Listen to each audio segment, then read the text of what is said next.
Well, hello everyone, and welcome to another edition of Talking Bullion. Well, what do I have here? Something that I picked up at a coin show today. Yes, I went to another coin show. It was a very small one, not very many vendors there at all. So I didn't pick up a whole lot. A couple things, picked up a birthday present for somebody. Picked up an ounce of silver just because I didn't want to leave without something. Then I also got this. And I'm pretty excited about this because this is going to be great for my man cave, great for my stacking man cave. I hadn't seen this particular one before. I've seen other ones before, but not this one. And I'm pretty excited that I was able to bring it home for a really good price. So why don't we go ahead and take a look.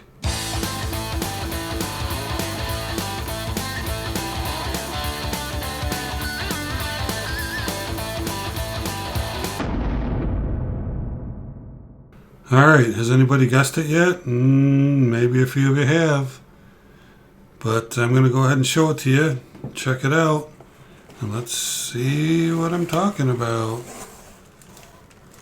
It's a box of tissue paper. Woohoo! Just kidding. Oh, look at that. What do I have here? I got myself a clock filled with junk silver. Oh, yes. Let me zoom in a little bit here and take a look at this.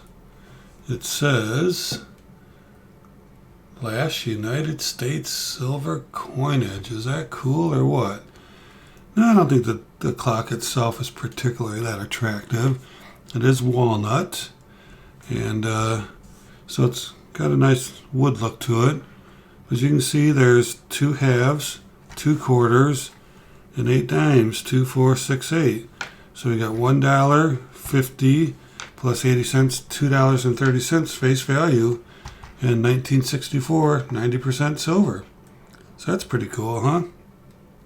So I looked at it at first. I thought it was kind of cool. I kind of walked away, walked around the rest of the coin show for a bit, came back, looked at it again, and I thought to myself, it's got nothing but 64 silver in there. I wonder how much silver is in there for $2.30. Now, I could have calculated it pretty easily with the math that I do, but I thought, why don't I just pull up coin apps and take a look over there? This is what I did. I pulled this up on my phone. I went to coinapps.com. I clicked on US silver coin melt value. And it's pretty straightforward, right? I just came down here. I said 8 Roosevelt dimes, 2 Washington quarters, and 2 90% halves. You can see here it comes up as 42.71. But for this weekend, for the site I use for what the current spot price is, it's currently $25.94. So that brings it up to $43.16. I said to myself, well, there's $43.16 of melt value of silver in this clock. Maybe I can see if I can get it for a good deal. So the guy had it tagged at $45. And, with the clock itself and everything, that's probably a pretty good price. But I told him I wanted to make him an offer on it. And he said, well, what are you offering? I said, I'll give you $40 for it. He goes, sold.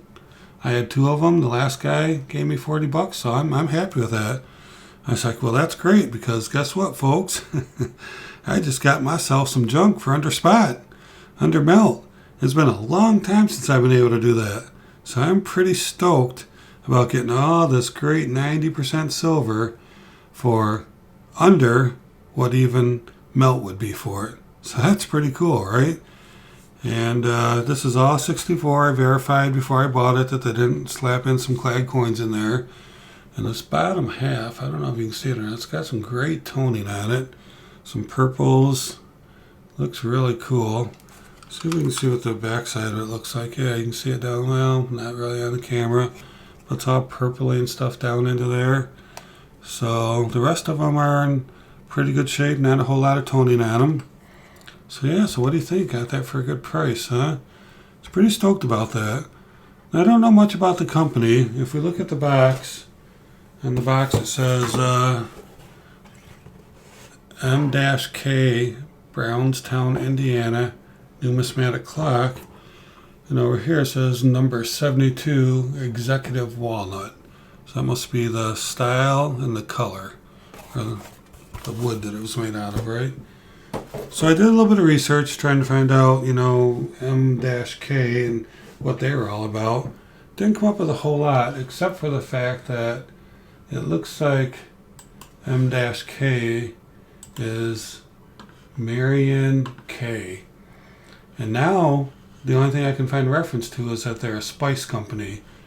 But they're 100 years old. You can see an old picture back here of the old company stuff. Their history timeline shows that they were founded in 1922, so exactly 100 years old. But I kind of just scanned through all this and I didn't see anywhere about them making clocks or any other items. But if we go back to another search I did here, and I do Marion K numismatic clock, you can see here that they all start popping up, right? So that's where I got the Marion K from, was from doing a search for the clock. You can see here on eBay 119, 125, 270 now. I think that these are currently listed items. It doesn't mean what they sold for. But I still think $40 was a pretty good deal. What do you guys think, huh? Getting just the 90% for that price was kind of a steal in today's world, right? And as you know, I love the junk silver. I haven't bought a lot of it lately because it's just too expensive. I've got a half a roll of 1964 JFKs I'd like to finish off, get another 10 to finish off that roll. But I just don't want to pay 22 times for 90% silver. To me, that's just too much money. The premium's too high. It's higher than, a lot of the generic stuff you can buy nowadays. So let's take a look at just what that cost. So let's go back to the desktop and take a look at the calculator. Got it up right here. We can see, 22 times. The way I do it is I just like to do $10 face. So 22 times $10 face would be $220. And I divide it by 7.15, which is how much silver is in $10 face. Now you could do it for $1 and do 0.715. But the $10 face and this stuff just makes sense to me. So to see how much we're paying per ounce at 22 times, you're paying $30.77 per ounce of silver for the junk silver. And that's pretty high. I know it's what it's cost today. But if we take 30.77 and we minus the 25.94, which is what spot currently is today, you can see you're paying $4.83 over spot for junk silver, almost $5. And I don't know. I'm sorry, folks. That's just too much for me right now. I'm waiting for it to come down, and I know that it's selling like crazy. People are buying up 90%. That's why the premiums are up there. But I'd really like to go back to getting it, 39 cents, 49 cents over spot. I don't know if those days will ever come back. They probably will at some point, but they're not there now. So I passed. A couple of vendors did have 1964 Kennedys for sale, but I passed on them because I just can't convince myself to go ahead and pay that kind of money for it now. So anyway, that's how you figure out, if you want to know how much you're paying for your 90%. Somebody tells you, 23 times, 22 times, 21 times. It's a pretty easy number to figure out how much per ounce you're paying. And I think over $30 per ounce is just a little too much in my humble opinion. All right, so what do you think about my man cave clock? Huh? Pretty cool. Now, I have two questions for you, okay? Get your opinions. Put them in the comments below if you would. My first question is, if it was you, would you turn around the faces on these coins? Now, at first I didn't realize that it was on purpose. You can see the $50 has the heads and the tails. The quarters have the head and the tails. And then the dimes in between, head, tails, head, tails, head, tails, head, tails. So it's kind of cool. They're trying to show you what the coins look like. And that's pretty cool. But to me, I thought, well, maybe they should all be heads. Maybe there should be that consistency of all heads. You can flip it over. You can see the back with the mechanism. You can see all the coins from the back as well. But so my question to you is, would you, it looks like these little screws can come off pretty easily here. Would you unscrew it, flip all the coins around so all the heads are showing, put it back together? Or do you like the fact that it's showing both head and tails? Alright, that's my first question. Would you leave it like it is, or would you make it all heads? My second question is, would you pop all the 90% out of there and just put some clad coins back in there? Now it would make this statement not true, right? It would no longer be the last United States silver coinage. But from afar, hanging on a wall, sitting on a desk, if you just see halves, quarters, and dimes, would you put clad in there and take the 90% out and put it with your 90% stack? I don't know. I've considered that as well.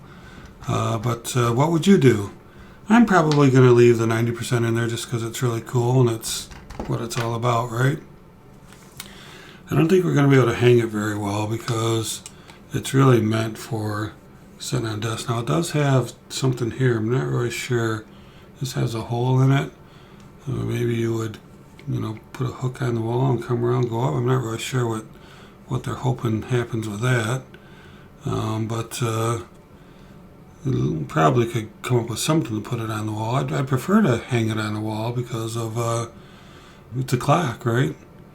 I'm just looking. I hadn't noticed before that it actually has M.K. Summers on the back and executive model 72 walnut. So maybe I should be looking up M.K. Summers. And then down here, oh, there it is. It actually says. Get on the screen. You guys probably can't see it because I'm having a hard time saying it. It says Marion K. Brownstown, Indiana, made in the USA. That's what this text down here says. So I'm discovering at the same time you guys are because I just brought this home a few hours ago. So Marion K. Brownstown, Indiana, made in the USA. So I was looking up the right company there. But yeah, I'm going to try to put this new clock in there, see if I can get it working. If not a big deal. It's just a show me piece. Yeah, we'll see what happens. I think I got the wrong size shaft. It's going to stick out there pretty far, but I can take it back and get a shorter one. I wasn't sure which one to get. So yeah, so what do you guys think? Should I switch the coins around, replace them with clad, or just leave it like it is in its original form? And now that I'm talking myself through it, I should probably leave it in its original form, right? It's pretty cool. I like it, especially for $40. Alright, so yeah, like I said, I picked up this, an ounce of silver, and a birthday present. So it wasn't a very expensive day at the coin show today. I was actually looking maybe to pick up a little bit of gold, but only a few vendors had the gold, and it was really, really high. So not going to overpay, going to wait for another good deal. I can be patient. I am a stacker. And that means I like to get as much as I can for as cheap as I can. So I'm going to wait it out a little bit. Alright. So what do you guys think, huh? That's it for now. Thank you for watching. And always remember, let's keep talking bullion.